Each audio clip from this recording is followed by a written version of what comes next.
বঙ্গোপসাগরের উত্তাল ঢেউ আর ঝড়ের আগাম সতর্কবার্তা পৌঁছে দিত যে অত্যাধুনিক ওয়েভ রাইডার বয়া, এবার সেই যন্ত্রটি রহস্যজনকভাবে নিখোঁজ। গত এক সপ্তাহ ধরে বয়াটির কোনো সিগন্যাল না মেলায় উদ্বেগ বেড়েছে বিজ্ঞানী মহলে।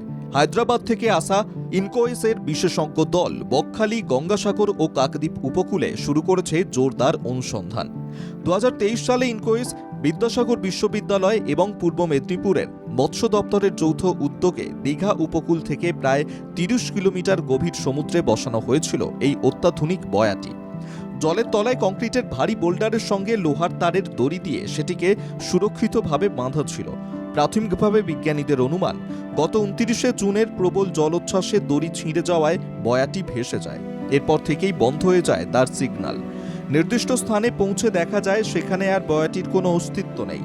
সেই বয়ার সেন্সার সমুদ্রের ঢেউয়ের উচ্চতা, বাতাসের গতি, আবহাওয়ার পরিবর্তন এবং সামুদ্রিক পরিস্থিতির গুরুত্বপূর্ণ তথ্য সংগ্রহ করত।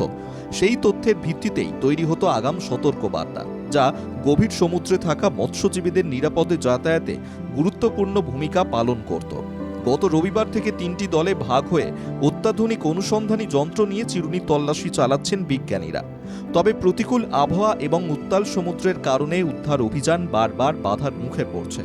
এখন সবার নজর একটাই প্রশ্নে, ঝড়ের আগাম বার্তা দেওয়া এই সমুদ্র প্রহরীকে কি আবার উদ্ধার করা সম্ভব হবে?